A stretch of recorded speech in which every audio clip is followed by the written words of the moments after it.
Wait, we're not doing this live? Nope. That's not a thing anymore? Can't do it. Oh. Okay. I could do it. I just don't want to, like, risk messing something up because I don't know stream settings. I don't know, like, bitrate, and I want it to lag. I would ask LJ his settings, but he isn't around, so I can't really do that. Got it. Anyway, you're good. Here we go.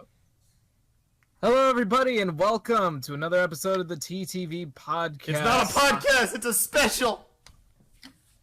Hello, and welcome, everybody, to another episode of the TTV podcast that happens to be a special episode. The special, but not just any special. Today, we're going to be covering Spider-Verse. I am Ven, and I am joined by... I'm Prpl. I'm Meso. I'm Matoro. And I'm Hayley. And we're the TTV podcast for today. We're the TTV movie reviewers. We're in the TTV podcast, right, Meso? This is the podcast hosted by TTV. I know it was a mistake listening to the reverse name order alphabetical suggestion.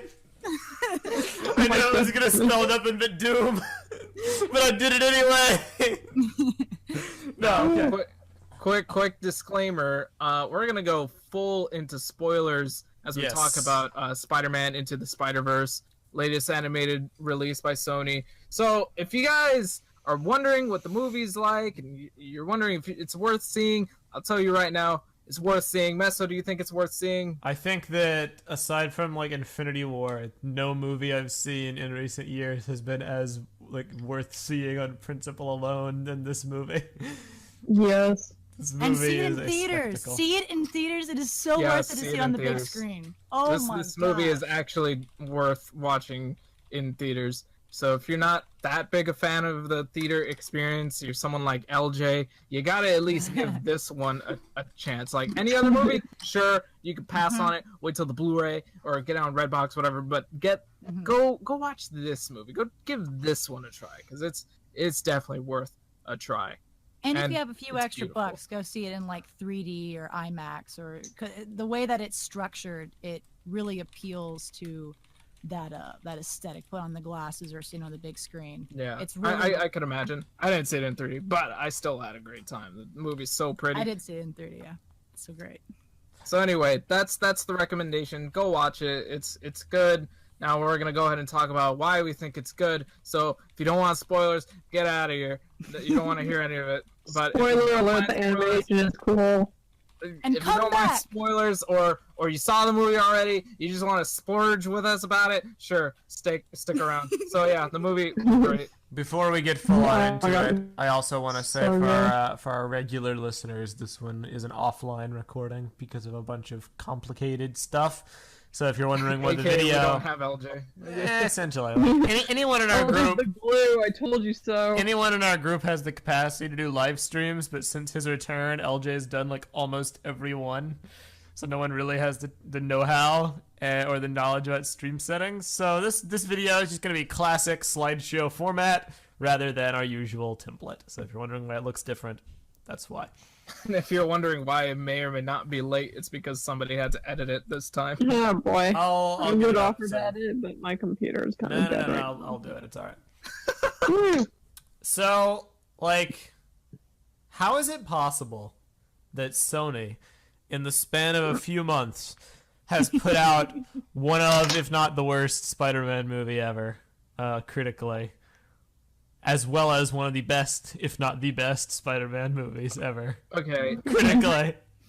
what it is like there must be some weird thing that Sony does between how they approach their animated productions and then their live action productions. With the animated stuff, it seems like they just send the director and the team to just do whatever they want. Yeah. Because with this movie, it really showed so much love and care for the character and the effort to actually tell a story more so than any of the live action Spider-Man movies we've gotten from Sony. In the true comic book form. I mean, I guess except for Homecoming, because that's technically a Sony movie, right? Technically. But only technically. Technically. But we're referring to the Amazing Spider-Man movies, of course, and then Venom and Yes. Spider-Man 3, the most infamous ones. But then this movie, it feels like with those movies, there was a lot of studio interference. A lot of the heads of Sony were like, we want this in the movie, we want that, we want this guy from the '70s show to be Venom. We want to make a Venom movie and put Tom Hardy in it, you know. But with this movie, you don't really tell if there is that much studio influence with Spider-Verse. You cannot tell, honestly. Phil Lord and Chris Miller's writing style bleeds through tremendously. It's a very clear production of theirs, as anyone familiar with their work will know. The wit, the incredibly intelligent writing, both in terms of the plot and the dialogue. You know, it has a certain flavor, and the characters, which... And the movie has style overall. The movie has such a distinct style. You're not going to, like... Yeah. There's a thing with animated movies nowadays where they all kind of follow a very similar style. Like, they all kind of look the same in a way. Yeah. Like, They're all samey. the same, like, cartoon, very well animated type thing. Purple leg, but yes, your point came through. And then with this movie, it's not to say that they don't do that, but they take an extra step in making a more flashy, comic booky effects that give it this style that you really don't see with any other movie attempting, not even a comic book movie, not even Deadpool, which is the one other movie I would probably expect to see speech bubbles or whatever pop up. That not even that movie has that, but this movie does. This movie shows a lot of love to comics as a medium, and I really enjoy that. More movies will start that kind of a style, and then like if people like later will be like, wow, I wonder why they do that in the movies, and then they'll be like, oh, it's because of comic books. Like, I wonder if that'll just be kind of more of a universal thing, like the texturing. Well, I have a thought about this movie. I think the number one reason why I like it so much, for all my life, I've liked, well, not from the past decade primarily, I've liked comic book movies. I've liked comic book characters. I've liked comic book stuff. But I've tried and failed to get into comic books numerous times. I just don't like comics. I don't know what it is. I've tried them. The art style is peculiar. I don't like reading stuff, static images. I prefer, visual media. I love the characters, just I like when they're adapted to movies and TV shows. That's my personal preference. I've never really, I can recognize the contribution that comics has made. The style has never been for me. This movie, I feel, finally made me get it on a personal level. Because there's things in this movie that would not work, would not be possible, would not have the same appeal were they not using the mixture of comic book storytelling style and visual media to convey. It's like a visual motion comic. You know what I mean? The way they do things. It's not just homages, it goes beyond that. It's not just them, throwing up text panels as like, hey, a funny wink and a nod to comics. There are so many artistic and stylistic decisions on a major and minor scale. Stuff as simple as Miles' internal monologues with the text boxes, or the text trailing behind someone when they fall off a building, all the way to the way the action scenes are conveyed and the sound bubbles and the pop-ups and how the characters are framed. The origin story recaps actually being engaging instead of just exposition dumps. Oh, I love those. Even how they colored it was very, the way that the colors bounced off of everything looked like it was drawn. So good. Like the eyes, when the close up on Miles, and you could see that his eyes are drawn, clearly drawn. It's so cool. Oh yeah, his eyes were super cool looking. The weird overlap that they have on the colors. What I also really like about for the comic book is that it starts off immediately like a comic book when you're being introduced to Peter Parker, and then as soon as we transition to Miles, it stops. There's no more comic book anything until he gets bit by the spider. And as soon as he gets bit by the spider, it turns right back into a comic book, and then it progresses back into like the text bubbles pop up, like the frames popped up, the panels popped up. It's a good observation.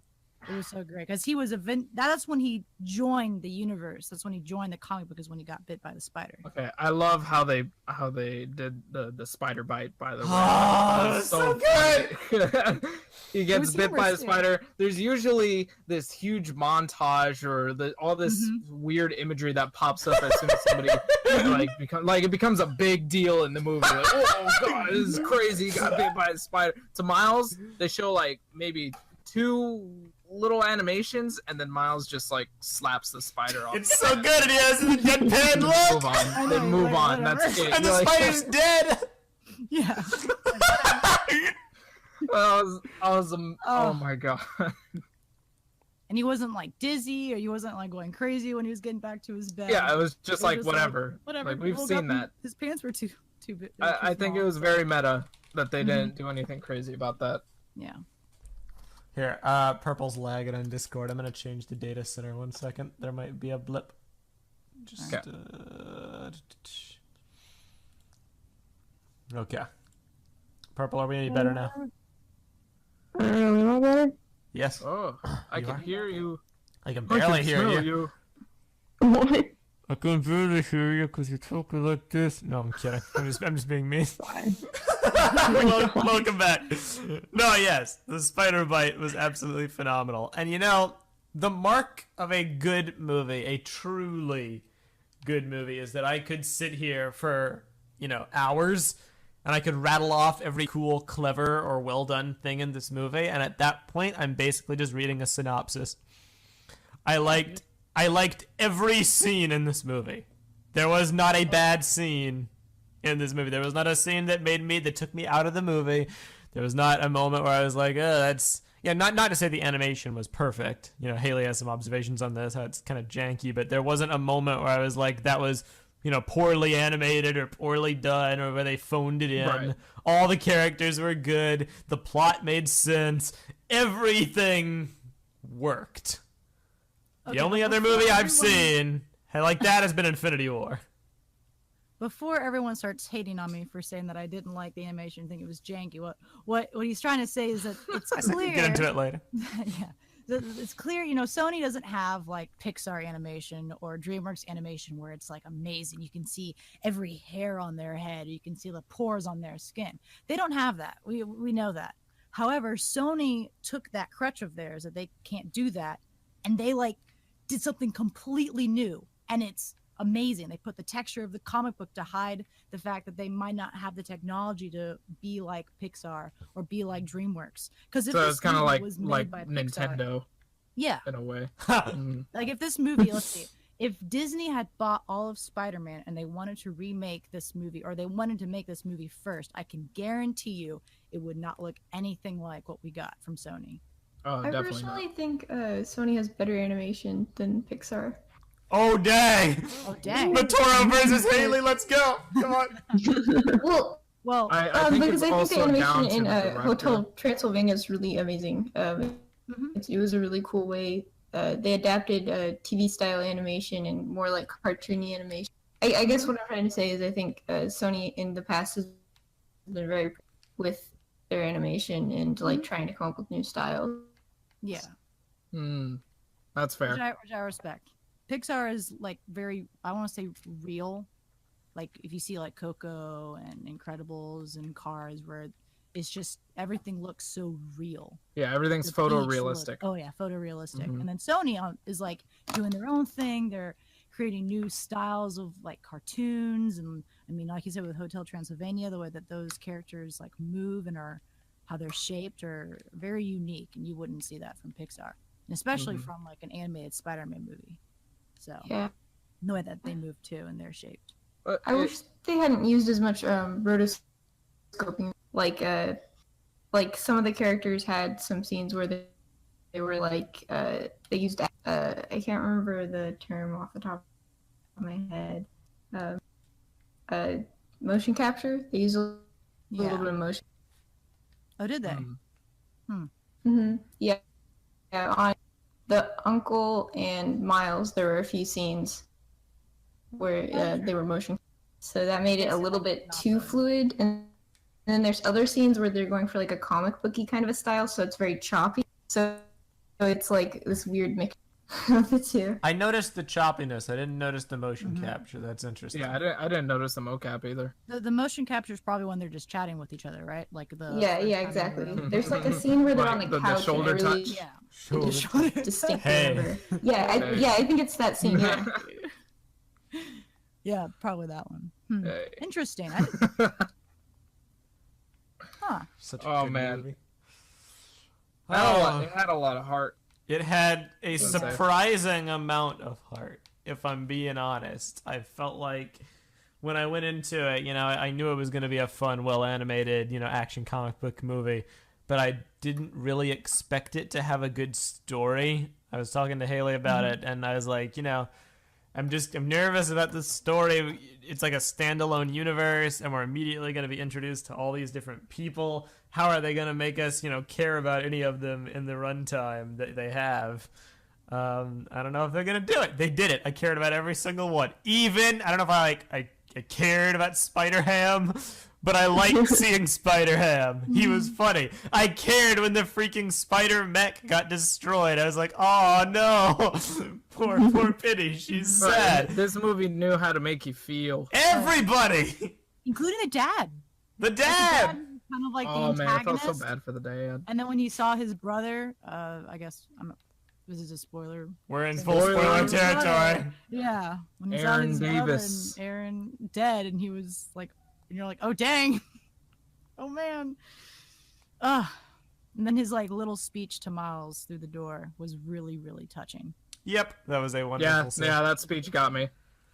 I felt the man tears Oh yeah. shedding through my armpits. So well. Wow. And again, it's like the movie was so fantastic. When I'm trying to think like coherently about it, it ends up almost blurring. I have to struggle to like pull good elements out long enough to talk about them. It's just a maelstrom. I loved the subversion of Peter Parker dying and the alternate Peter Parker coming in. Because for someone who only watched one of the trailers, I didn't know that was going to happen. I didn't notice the hair color, so it caught me by surprise. Well, okay. Who else caught the fact that Chris Pine was voicing him? Like What? straight on? That was Chris Pine. Chris I didn't Pine know that. was Peter Parker. Yeah. The first. First Peter Parker. the I'm one just that sad dies. They don't bring him back because I think that he would have been a cool contrast with the main Spider-Man. Like it would have been cool to see a scene with those two Spider-Men. Yeah. Which I mean, there's probably another universe where he exists. Probably. No, yeah, I think He's still alive. if they, they're probably gonna do. They're definitely gonna do a sequel to this movie, right? Yeah. Yes, it's they already confirmed it. So they'll probably eventually have a scene like that. I hope. Hopefully.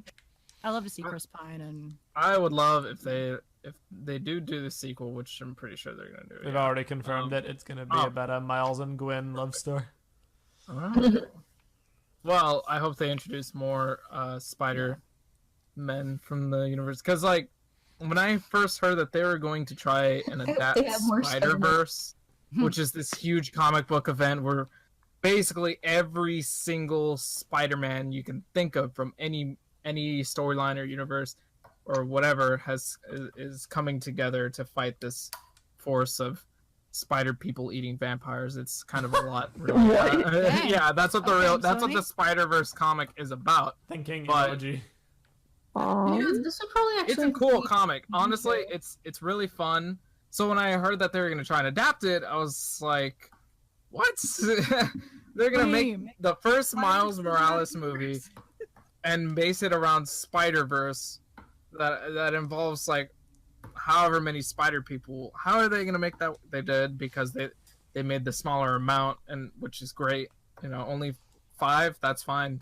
I'm glad they all had enough character. What I'm trying to say is, for the next movie, we see some more that popped out in the comic, like the British Spider-Man. That'd be fun. Yes. If we see more of Spider-Man 2099, that'd be amazing. Yes, and they teased him. They gotta follow up. Yeah, that tease, That's a cool man. watch now. Oh my god! What was the tease? Did you stay till after all the credits? Mm. 'Cause there's a post-credit scene, like past all the credits. There's a scene where we are introduced to another Spider-Man who wasn't in the movie, but it's implied that he's like traveling through different universes. And it's Spider-Man 2099. His real name is Miguel O'Hara. So, and the scene starts as like some lady saying Miguel or whatever, and that's how I knew. That's how immediately I was like, Miguel, oh my god! And then he comes up, and he has a scene with the '60s Spider-Man. They're pointing at each other like the meme. It's so funny. Oh my gosh! Oh, you pulled God. me first. Spider-Man. But, No, yeah, I don't So think I good. stayed to the end. oh, You gotta look it up online, or you can watch it again. True. You should. Should watch it again. But it anyway, was a I good hope laugh. he's It in was it. a fantastic laugh. I died. Mhm. Was not expecting it. But What that's. I mean, he has even- the watch. The watch is probably the biggest tease. Is that he has the ability to go between different dimensions, which might be used in following movies. I would I hope imagine so. it would have to. I really hope we get Miguel in the next movie. I mean, they're not gonna not pay it off. Yeah. Mhm. What even What else? like Miles? Can we talk about how Okay, cool Miles- Miles was? Was really good. I've heard everyone say, you know, like Miles Morales in the comics when they first introduced him started off, he didn't really have, you know, a personality. He didn't really have a cool thing to set him apart from Peter Parker or the other Spider-Man. He was basically he's just some basically kid. just, you know, Black Spider-Man. That was all he really Right. was. But now in recent media, like the Spider-Man game and now the Spider-Man movie where Miles has a focus, they've like transformed him into being his own person. Because he's super cool. Now, I didn't fully understand why he had invisibility as a power. Why does he have invisibility as a power? Yeah. I don't know. It's like I never got into Miles's comics, but I do know that is a thing. I mean, I could have bought it if he had a along with suit the with poison camouflage, touch. but he doesn't. He Or was like doing it maybe in a costume. spider had that ability. Yeah. I mean, it was don't know. definitely a more scientific spider. You know, it wasn't like a It was regular. good though. It was a good. Yeah. It was a good plot. Yeah, it made for some good moments. But his character progression was absolutely phenomenally done. And the culmination of his journey when he finally like took the leap of faith, that was one of my Oh my that was a God. legendary sequence. When he finally got the suit, so much hype. Yep. Oh my. I was bouncing off the walls. And then they did the perfect finish to it. After everything was said and done, they put down the comic book page, solidifying like his origin is that done. was so good. The comic thing was really cool. That was. a Okay, cool let's do this one last time. Yeah. My name. The CW show. Yep. But So glad they did that. I'm glad they did that for all the characters too. That they gave them a little moment of exposition. And it wasn't too long. It wasn't drawn out. It wasn't boring. It was just like, hey, check this out. I'm Spider-Man from the 1920s. Spider-Man Noir is a legend. Let me Spider-Man just Noir say. is the he's best. probably. Freaking Nick Cage. He really was. Nick Cage. I really burn a showed candle it in down this to the film. knuckle just so I could get a semblance of pain. Just so I can Like, if feel you don't something. anything, yeah. Just so I where's could the feel wind? We're in a basement. Wherever I go, the wind follows, and the wind, smells like rain. Did you notice though, like his audio was like really different from everybody else's for some? Probably was a processing filter to emulate, you know, Noir. That or he didn't record in You think studio. so? Yeah, no. I was just like, wow, this is like nice. It's like Nick Cage, just like sitting in your living room, Oh yeah. talking to you. Notice he's not kind of soft, but I think that's just Nick Cage's voice. Is that he has a soft voice? Yeah, Yeah. but yeah, he's a super good voice actor. He was great in The Croods too. Oh yeah. Yeah, he was good in this. He should just stick to voice acting. I think. Yeah. I agree. I don't know. I think we did Ghost No, Rider no 3. motion capture. No, motion no, capture. Ghost Rider 3! Nick Cage versus Robbie Reyes, whatever that actor's name was. I already forget. Wow. Anyway, let's talk. Well, you go ahead. I was gonna say my favorite introduction, however, was Peter B. Parker's. His little, he had the longest one, besides of course the first Peter Parker, but he had the longest little comic book entrance, and of course he like hits you in the feels like at least like 3 times. Oh my god, that And then- divorce. Mm-hmm. And then when he transitioned back into the story, how you got to see the panels move with like previous stuff that you saw in the movie, that was cool. That was super cool because it starts off with like you can see like, okay, let's do this one more time, and then when they flip back, it was just the movie in panel format. It was so cool. It's those little touches that I really yeah. live for. That's what I appreciate the most.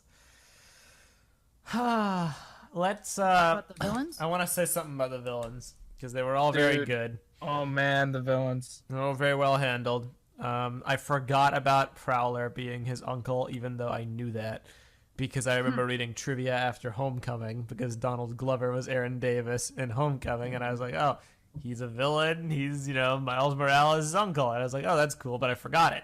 So the twist got me, because I didn't know it. And he had such a ferocious, like, intense quality every time he was on Prowler screen. was really He scary. was scary.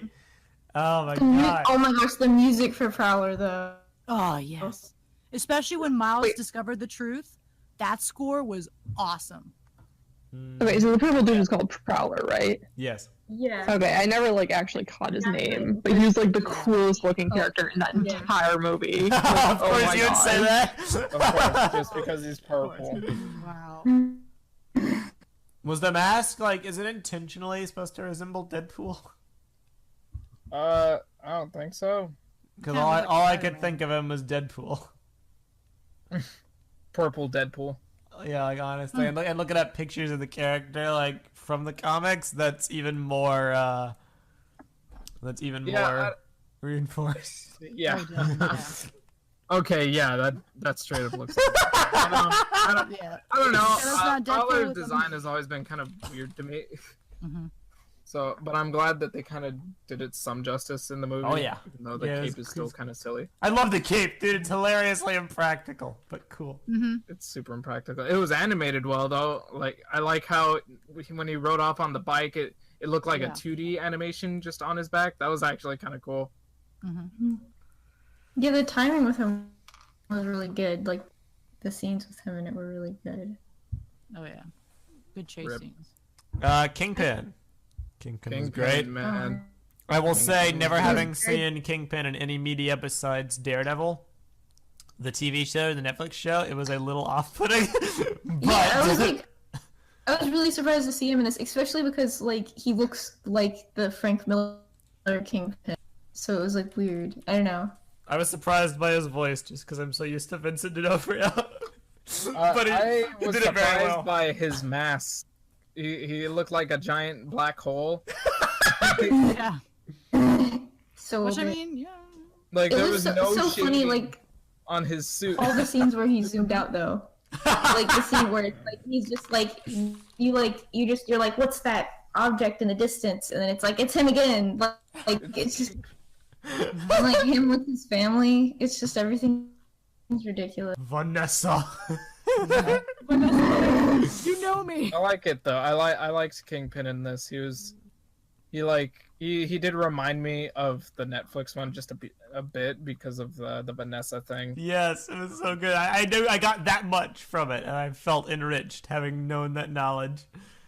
It was I liked him, but I I liked think he seeing- might have been the weakest part of the movie. Because like, Well, it's because he's so like overly cartoonish, you know. well, Like- just like the whole plot with him like it just seems a little bit generic compared. Like everything else was like really good, and then the villain's motive was kind of yeah. Yeah. Kingpin's all about Vanessa. That's his thing. I don't know. I thought it worked because it's like, how else could you?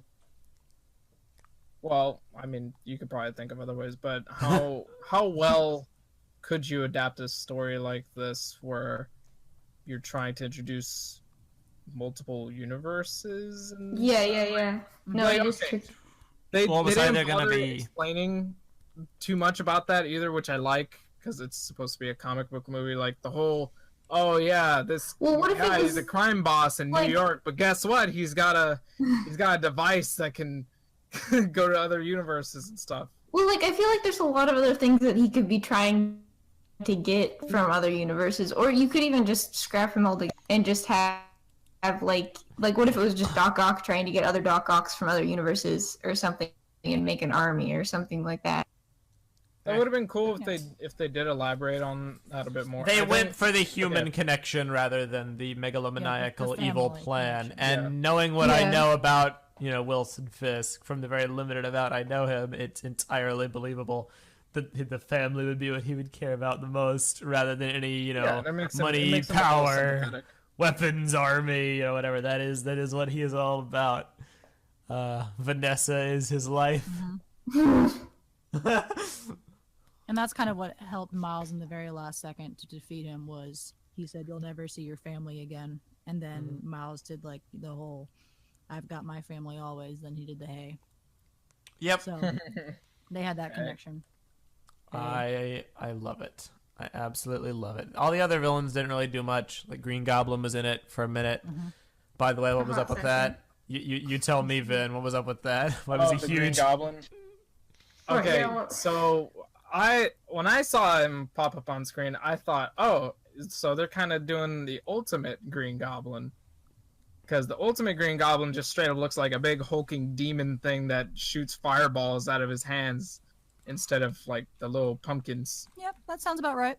So, I thought it was interesting that they straight up made him a demon with the wings and long tail and all, because that's different. But hey, sure, I'll take Scorpion was in it for like a brief bit. it. Oh, Action dude, scene. Scorpion looks so sick. Yeah, Scorpion versus Penny Parker and the Spider Mech favorite section when Scorpion like. Spider-Ham. Oh, Yes, no. Spider-Ham.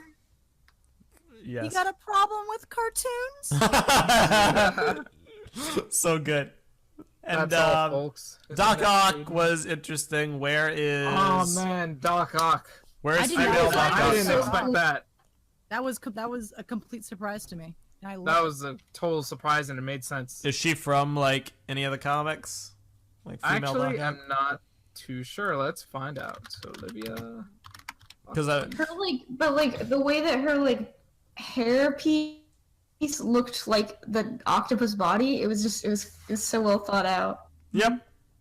And also the foreshadowing of the tubes in the lab before she actually becomes her was so well. Legendary. And I noticed that when he was in the room with the teacher in the very beginning where we saw her on screen, he was standing in front of her last name. You saw Dr. Olivia, and then you couldn't see the last name. No way! I didn't notice that. Oh, Very good. Oh yeah, my- I saw that too. Dude. So cool. the little And then they could details. have put it right there in front of us, and just kind of say, "Hey, look behind him. It says Dr. Olivia Octavius. I wonder if that's going to be important." But they didn't. It was even Oh more my God. interesting. But Huh. Um, I agree with Finn though. More Spider-Man. That's what the next movies need. Just more. I love how they did the spider sense. Can we talk about that? I was always curious how they would be able to, show that in this style, and it was perfect. Just a little, something's awry here. And then, good. Yeah, I think it really helped as a storytelling device too. I think they used it really well. I think my biggest thing that I kind of take away from this movie. I was talking to Hayley about this briefly. I think that this movie might have inadvertently and accidentally ruined live action Spider-Man movies for me. Because, the Raimi movies were cool for their time. The Amazing Spider-Man movies were bad but had some redeeming qualities. Homecoming is great, I won't deny that. But I was going to rewatch the clip. On another level. I was going to rewatch the clip with Aaron Davis, Donald Glover from Homecoming, and I pulled it up, and I loaded it up directly after watching Spider-Verse to just go hey, I want to see that portrayal again. And Spider-Man just kind of drops down onto this plain, gray Blay parking garage and stands and talks to Donald Glover for a minute. And I'm just, the only thought I could have was, wow, real life sucks. That's kind of the impression that I took away. I know that's a petty thing. I know live action adaptations have their place. But I think that Spider-Man as a character is someone that works infinitely better in this kind of format, where they can go crazy, definitely. Where they can embrace the stylistic choices, where they can have the fluid animation and not have to worry about, the constraints of real life. Because Homecoming did it the best out of any of the movies. And even looking at it now, it looks... I'm not into it. Now that I've seen what it could be, I'm not into it as much. Yeah, I was thinking about that a little bit too with like the suit, like even just like him being able to be more expressive in the suit is like so many more emotions can be conveyed in this format, and it embraces the source material fully. Like, I understood for the first time people always complaining about live action adaptations, from comic books. And I'm like, yes, you bring it into the modern world, and yes, you do a good job, but you also lose a little bit of the personality. In this case, a lot of the personality, but only because I can see what they can do now. The fight scenes being the biggest point that I'll say here, because I remember complaining in Homecoming that 90% of Tom Holland's Spider-Man's action scenes basically boiled down to him hanging on to Vulture or a car or a plane or something and just kind of flailing around as it moved. And they did that in this movie all the time. They did it almost in every scene. But because of the animated format, because they could get creative with the scenery and the visual effects and the text boxes and the paneling and the high-octane nature, it felt more immersive. And when there was actual fight choreography, it really hit home. It was done fantastically. I don't know. The hand-to-hand combat had was really good fight choreography. I was surprised. I honestly was surprised. Yeah, the first movie I know was also really heavily the first Spider-Man movies, which also have pretty good fight scenes, the live action ones. I know that they were really, really heavily boarded, which is kind of an animation thing as well. I think that would make sense why the animation would have better fight scenes. So that's kind of my thing. Like, I'm not bashing on live action superhero movies. I still love Marvel and I still enjoy the Spider-Man movies, but this is how you do it. I would love more movies in this style, not just for Spider-Man, for anybody. Everybody. Give me any character. That's what I said about the Spider-Man video game, the PS4 Spider-Man. Like, I love that adaptation of Spider-Man so much that I would take it over a movie any day, just because it takes so much out of the comic books that a movie really couldn't. And it creates something even more special than a movie could. Yeah. I was more invested with the Spider-Man video game than I have been with Spider-Man in the movies. Stop talking. I think my recording crashed. Okay. I see. It shouldn't have, though. Stop talking or say anything. It looks like it's still recording. It's weird. Something popped up, but false alarm. Alright. Okay. Go on. Yeah, it's like, I don't know what other character could work as well in this format. Like, I doubt you could do, the Captain America movie I think and have it work as well, but... Batman's pretty good as an animated character. Yeah.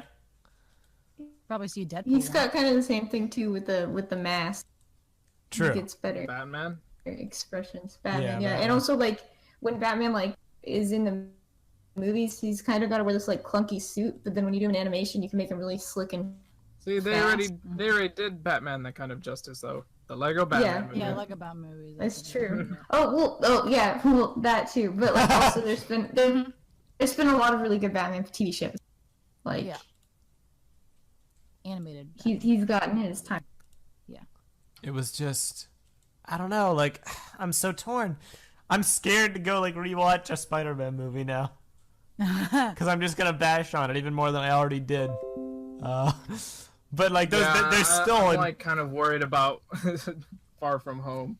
they're still incredibly well done. It's hard to translate a character like Spider-Man into a real life atmosphere. I get it. CGI, you know, it's difficult because if you make it too CG, you make it look fake. If you don't make it CG enough, you can't do the stunts because he's Spider-Man. Yeah. You can't do it. But if you just animate everything, you have infinite possibilities. I don't know, man. Now I won't lie, he was pretty good in Infinity War. He didn't like have a couple of good, but his fighting and his suit and how he swung around, especially in like, that's because the moon scene, that's it was because so, the Infinity War was directed by the Russo brothers. Mm-hmm. But Far From Home is not going to be a Russo movie, unfortunately. Yeah, hopefully. The suit I feel with Infinity War was also more what's the word? I guess forgiving is what I would say. It's a lot easier to do stuff when it's heavily robotic and sci-fi because you can get crazier. When you have Spider-Man, it's a very... The costume has to be done right, basically. And almost every one of the old costumes have these moments where it looks uncanny. You know, remember we were talking about Homecoming versus Civil War and like the suit and all that, and the Amazing Spider-Man movies, don't get me started, but like the Infinity War suit, it's armor. It's sleek, it's shiny, it looks fine, and you can CGI that without it looking weird. It's totally fine. I don't know. I feel like very, very at this point they might as well just commit to doing complete CGI for the movies. Yeah. I don't know. It's a thought because they use so much CGI in these movies. They use CGI when they don't need to. And I feel like Homecoming is one of the best examples of that. Because they had a legitimately good suit made for that movie, and they CGI over it almost every time you see it. And you can tell. And that was one of the biggest criticisms of that movie. And I get it because it breaks immersion. It's like if you're watching a live action movie and you see something that sticks out because it's not real, it's CGI or whatever, and it doesn't look convincing at all, you're going to notice it, you're going to pay more attention to, it doesn't look that good, more so than the movie itself. Immersion breaking is one of the worst things that could happen, I say as someone who purposefully breaks immersion in everything I watch. Because I enjoy, observing the meta. It's bad. If you do it intentionally as a personal choice, that's fine. If the movie itself does it, betraying its source is never good. And Spider-Verse had a consistent feel throughout. It goes beyond tone, it goes beyond even art style. That movie was its own self-contained thing. It's difficult to quantify into words, but it never once betrayed itself. And for that, I'm like... It redefined what a comic book movie is. Completely. Yeah. This is what I'm gonna think to now. This is the definitive comic book I feel like we movie. witnessed history by watching this movie. Yes. Oh man. No, it's true. It's like there's so many things about this movie that just worked. So it's like that. It's like weird to review it because it's like you don't think about a lot of it. Like it just like Miles Morales is just a good character. You're not like, oh, like I liked this and this and this about him. It's just like he He was very interesting. The only thing I could say about why Miles is such a good character is that they had him fail and struggle so much that the payoff when he finally got it did not feel cheap or unearned. Even in regular, superhero movies, they usually have a formula. Heroes introduced, they get knocked down, they build up again, then they get knocked down again and they hit their low point, and then they come back at the end and save the day. With this movie, Miles just could get dumped on over and over and over and over. It's like he's unhappy. He tries to be happy, but he gets bit by the spider. He freaks out, he gets embarrassed. He has powers, he can't control them. He gets sucked into a thing he doesn't understand. He gets to watch Spider-Man die and feel guilty about it. He breaks the hard drive, flash drive thing.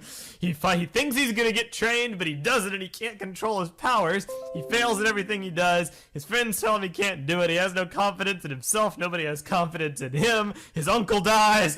It's like, oh. His uncle died because of him. Yeah, his uncle was a villain and his uncle died because of him.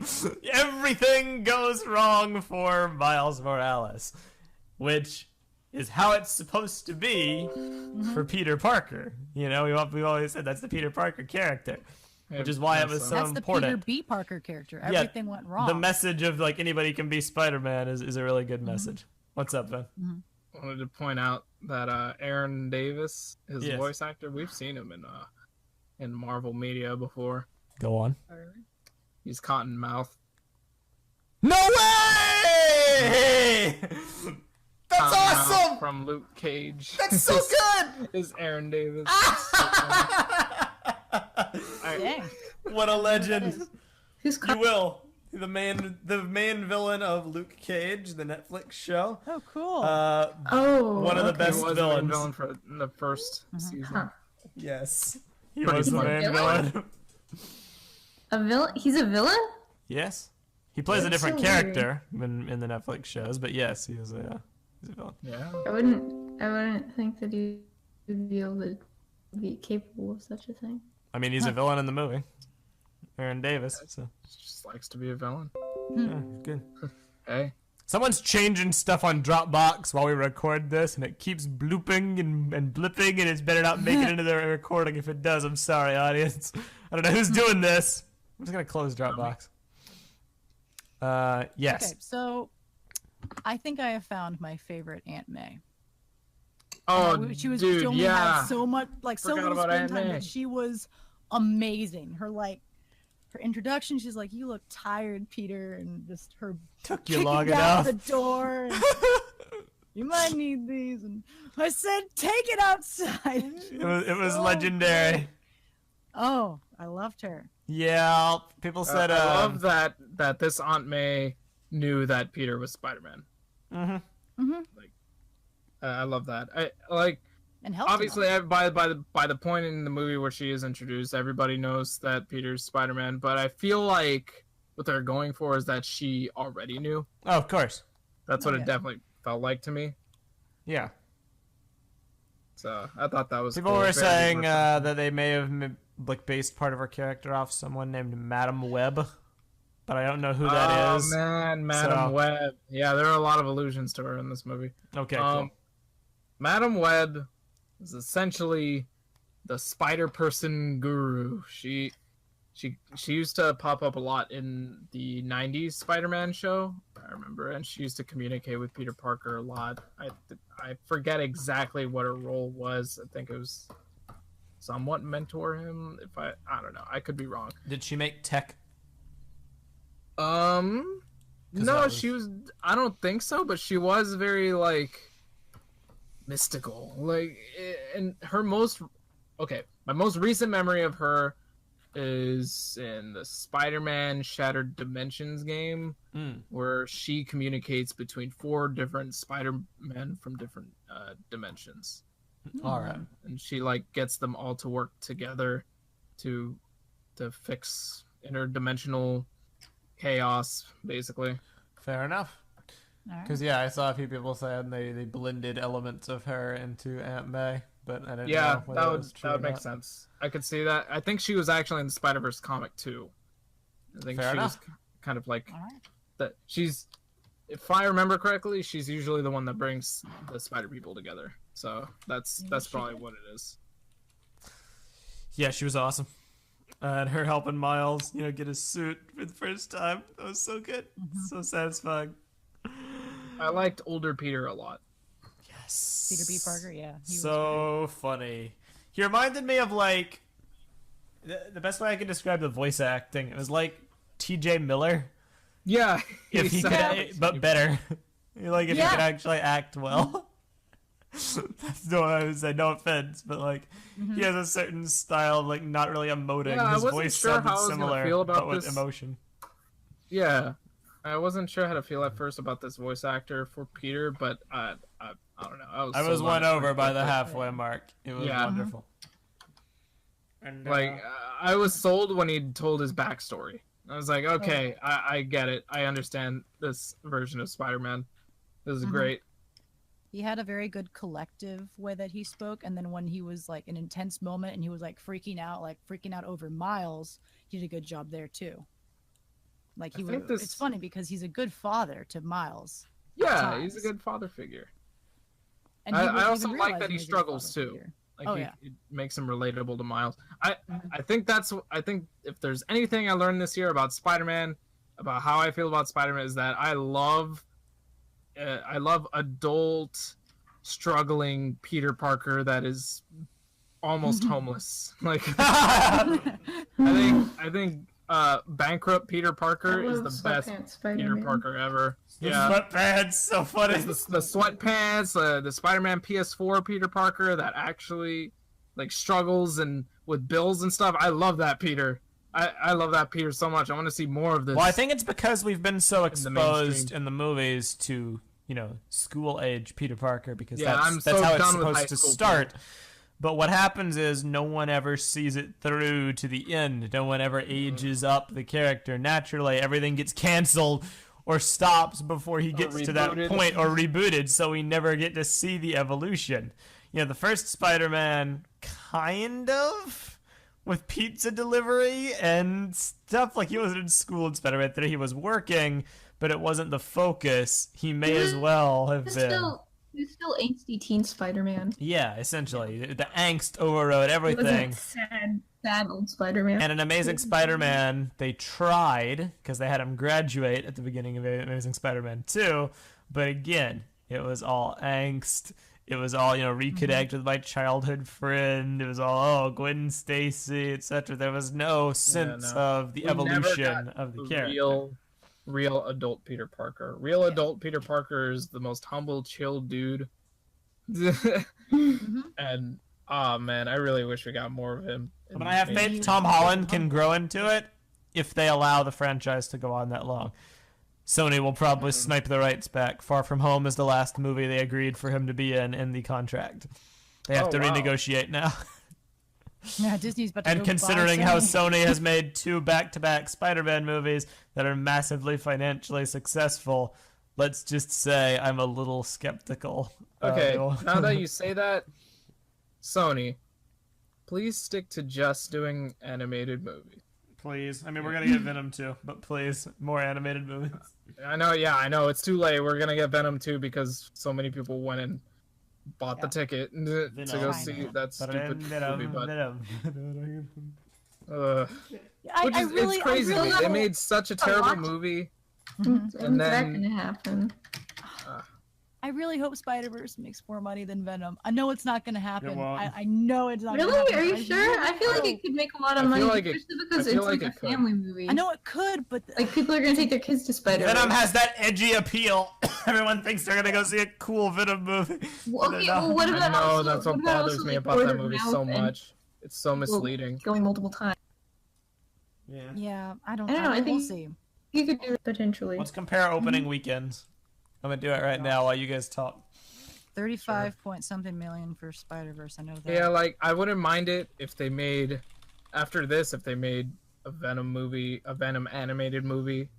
Heck Sure. yes. I wouldn't mind I'm any fine with any animated super like CG. Like, just You keep super making anim- animated stuff, yeah. Venom's Yeah. domestic In this opening style? weekend was $80 million. Oh, there you go. Like I said, it's not. It's an animated movie. People don't go see animated movies. Let me Can just confirm I never saw take- Incredibles 2. take Wow. those Yeah, words see. and just eat them right back up. And Yeah, people love animated movies. What are you talking about? Well, I mean, they love them, but they won't go see them in theaters. Yeah, they will. yeah, I But hopefully for this one, hopefully they They now will. hear Oh, that they this will. is- People. I mean, if Pixar is still successful, that Yeah. should say something as is. when was the last If time people- Pixar if made a good Illumination movie? Studios, if Illumination Studios is still making movies, people are going out there to watch anything that's animated. I mean, Guarantee it. I mean, sure. I mean, Hey, it's gonna make a lot of the money, but will it make more? Lorax. The Lorax is an amazing film. Oh, I think love it the can. Lorax. Oh, I love the Lorax. I mean, I When think you hear Zac I'm Efron not sure if it's say technically something.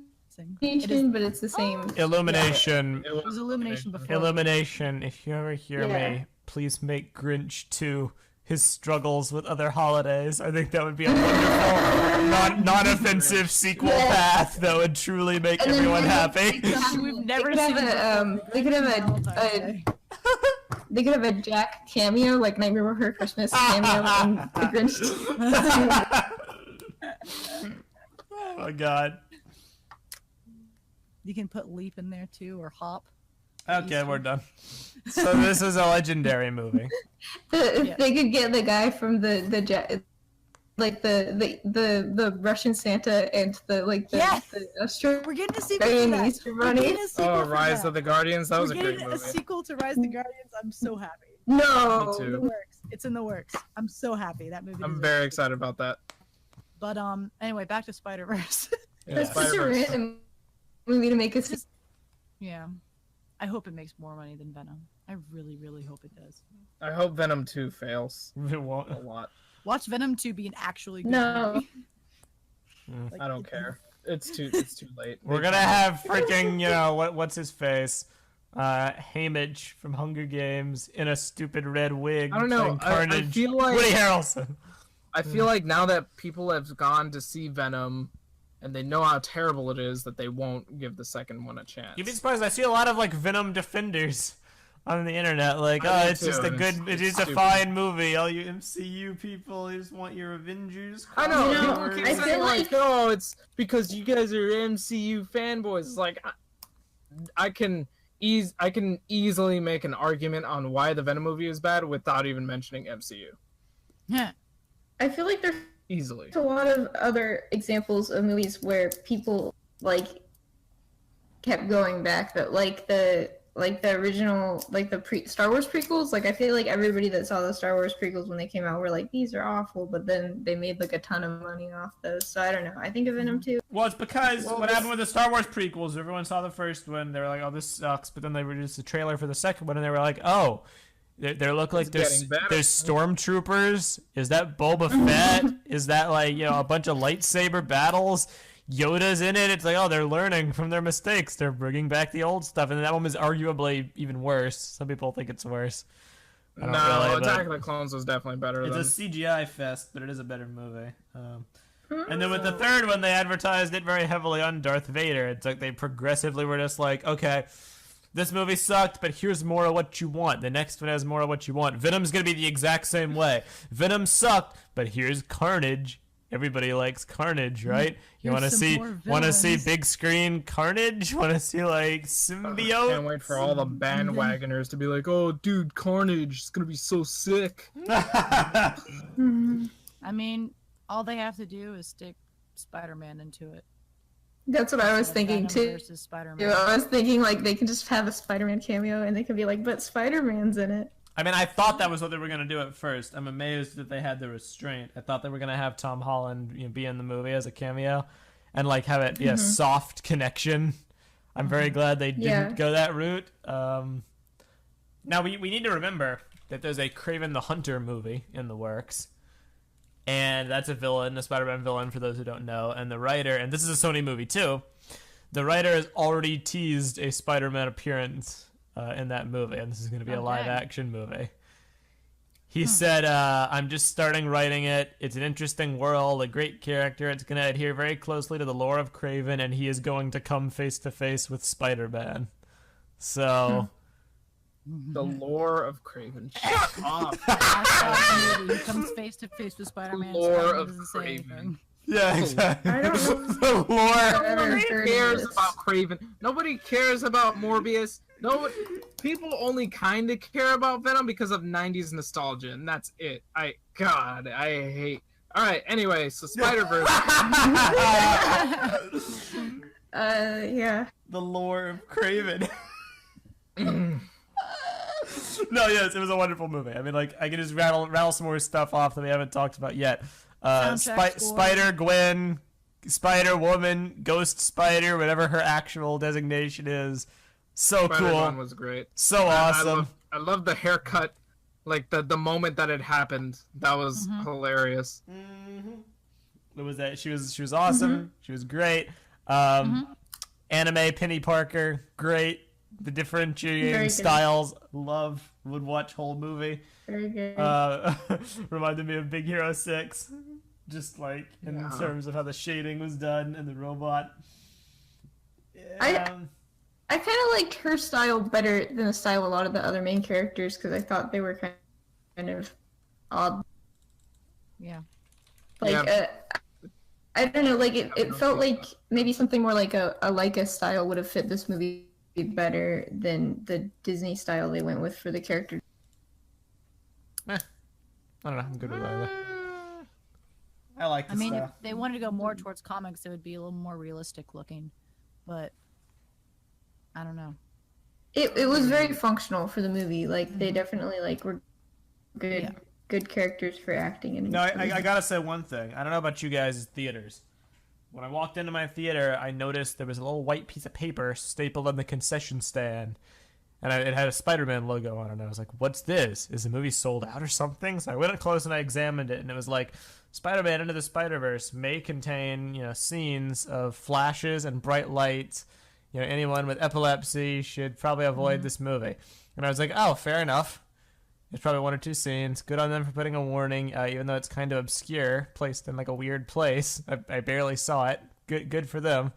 And there was no epilepsy warning in the movie itself, so I figured it wasn't a big deal. But dear God, the amount of bright flashing lights in that movie, there really should be a warning in front of that movie. Especially with the logos. The logos basically kicked it off, saying, "Hey, we're gonna go kind of crazy in this movie." I was surprised by how glitchy it was. I was surprised I didn't have a headache. Yeah.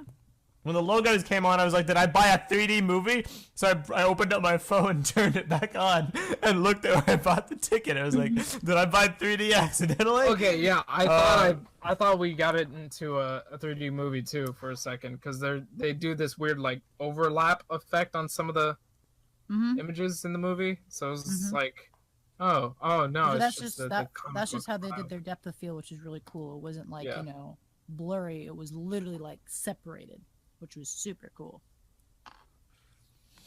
Another thing, humor. Good humor. Good comedy. Almost all of it. There wasn't a bad joke. There wasn't a cringy joke. I was cracking up so much. Everything from animation to facial expressions to dialogue to comedic timing to the effects to the situations. Probably one of my favorite jokes of the movie was one of the ones you posted earlier, Hayley. Is like, play dumb, Miles. Who's Morales? Not that dumb. Like, and there were so many moments like that too. A lot of them during Miles' initial freak out. No, I know what my favorite joke was. It was the Spider-Man Nora quote with the candle. Yeah, the candle. I love the Rubik's Cube, dude. Oh, the Rubik's Cube. That was. Oh my God, that was so good. I will understand it. Not now, but one day I will. I love the little waiter thing when they were like, "It can't be that easy, is it? It is that easy." Oh man, he had some really good lines like that. Like, it's a long story. Maybe it's not that long. Yep. That was a good line. That's all, folks. Is he allowed to say that legally? Which is he legally allowed to say that? That's a good question. I don't know. That's Mario Brothers. They are, but we're. I guess he's allowed to say it, but you can't have like a Looney Tunes character come jump in or something. Yeah. I don't know. I don't know. I don't know how hardcore copyright. Yeah, I mean it's definitely pretty. There was one point when the Bethesda video game company tried to copyright the word scrolls because there was a game called Scrolls, and they were like, well, we have a game called The Elder Scrolls, and you're infringing on our game. But like it's just a word, and I don't think that worked out too well for them. So what is it? Someone has the right to the word superhero. I don't know who it is, but that's the reason why in The Incredibles they're not called superheroes, they're called super. That's interesting. What? That's bizarre. I don't know who it is, but someone has That's the a right fun to fact. it. Yeah. So you mean every time that I speak the word superhero, copyright infringement. I owe somebody like a dime? Well, if Yes. you're referring to Pay your dues, Vin. Oh no! all those dimes. Send me your PayPal. No, it's like, honestly, it sounds like I'm exaggerating, but like there wasn't a single thing I really didn't like about this movie. Even the plot only holes. thing. Like, which there weren't many, but like, oh, why didn't this person do this? Why did Kingpin hesitate when he punched Miles down? Why didn't he just kill him? It's like the atmosphere of it being a comic book movie makes me not care about those things. The movie embraces its style. All those things finally shine as the nitpicks they truly are. Whereas if this was trying to be a live-action, gritty, realistic movie, I would treat it with real-world rules and ask why little small details like that. What were you saying, man? The only thing I might even complain about would be Miles's powers. Because like you were mentioning earlier, like how can he turn invisible? Well, that actually did kind of bother me when I was watching the movie. I was like, he can't do it on command. Yeah, like I don't know. That it seemed a little. Well, it was poorly conveyed. Like I didn't even get until the halfway point when he said, he can't do it on command, that it was a power. I thought it was just something they were going to address later on, like he was his own form of glitching, or like, oh, his main universe is being like unwritten or whatever, because it didn't make any sense to me the way they described it, fight or flight, but he's wearing like a Halloween costume and the costume goes invisible too. Yeah. If it was either him who could go invisible or wearing a suit that could go invisible, I could believe it. It being just applying to regular objects that he happens to be wearing, a little bit sketchy. Yeah, it only kind of bothered me because it was such, like, I don't know. I feel like that kind of invisibility is a bit of a deus ex. Yeah. A little OP. Yeah. Is that like his powers in the comics? Convenient. I believe so, but I don't know. I don't even know how it works necessarily in the comics. I just would have liked just a little bit better explanation, I guess. I don't know. But that's the only thing. There was another quote I just thought of that made me laugh. Oh, yeah. Oh, it is camouflage. We don't need the monitor. Yep. We don't need the monitor. And again, that whole scene, like that entire scene was just Peter and Miles being flung around, grappling onto stuff, flung around. And I complained about that in Homecoming. But in this movie, it's chaotic, it's frantic, it's hectic, and they use the environment and the scenery to fully drive the point home. In real life, when Peter fights Vulture for the first time on the ship, it looks horrible, at least by comparison. Yeah. That's my point. It's a wonderful movie. I could go on like for hours. We haven't even touched, well, I guess we have touched pretty much everything. Well, score and soundtrack. Great. Awesome. Oh, yeah, soundtrack was good. What's Up Danger is definitely the highlight of the movie. It's how it mixed with the score too. That scene. So good. The entire scene's on YouTube. I don't know why Sony posted it, but the entire scene they posted on YouTube. It's a bit edited. It's not the entire scene. They abridge a few things. It's the entire scene. I think they abridge a few things because I watched it last night. You sure? Yeah, well, 2.5 I minute just scene? saw the movie 2 minutes ago, so I wouldn't stake my life on it, but either way, it makes sense. Like that was, in hindsight, that was the first teaser trailer, which is very odd in retrospect. That they would make that high payoff scene the first teaser trailer. But what can I say? That's Sony for you. all right. I think that just about covers everything, unless anyone has any more closing thoughts about the movie. Nope. Like, Give us more, Sony. Give us more. Watch it. If you're not watching it, there's something wrong with you. If you like Spider-Man, watch it. If you like superhero movies, watch it. If you like animated movies, watch it. Any one of those three, this movie is... movies, watch it? Yeah, well, maybe. If you like hardcore, like, I don't know, nature documentaries and no other kind of movie, maybe don't watch it. You might not get too much out of it. Yeah, that's about it, definitely. But like, I think anybody that's like the least bit curious about Spider-Man, doesn't really know much about him, should totally watch this movie, because I think you'd get it. You'd get the gist of the fun and energy behind the character. and how kind of weird yet charming the Spider-Man universe is. I think it does a great job doing justice for Spider-Man as a concept, and also does justice introducing Miles Morales to the public eye. I think that it's honestly really great that we have Miles out there. So, yeah. This movie It's is a good movie. genre defining, medium defining even. People are going to be talking about this for years. If you are an artist trying to get yes. into the industry, or you just have some sort of interest in art at all, this is a must-watch. You need. I to feel see bad it. that Prpl bailed because of her lag, because she was really happy about this movie because of its art She, design. Yeah. she loved the art style for everything. I'm gonna go see this movie again tomorrow, and the one thing I'm most excited about is just seeing it, like watching all the visuals and stuff. The second thing I'm most excited for is just having a good time, because this movie, so funny, so enjoyable. I So forgot one thing we didn't mention. The Stan Lee cameo. Oh, the Stanley. So good. Stanley. Especially I mean, coupled with the quote And at the, the and end. the ending. Yeah. His cameo was absolutely perfect for this movie. It makes me not want him to have any more cameos in any movies, because this is like defining. Yep. Yeah, is man. this is a Spider-Man great- was his baby. I mean, it was also.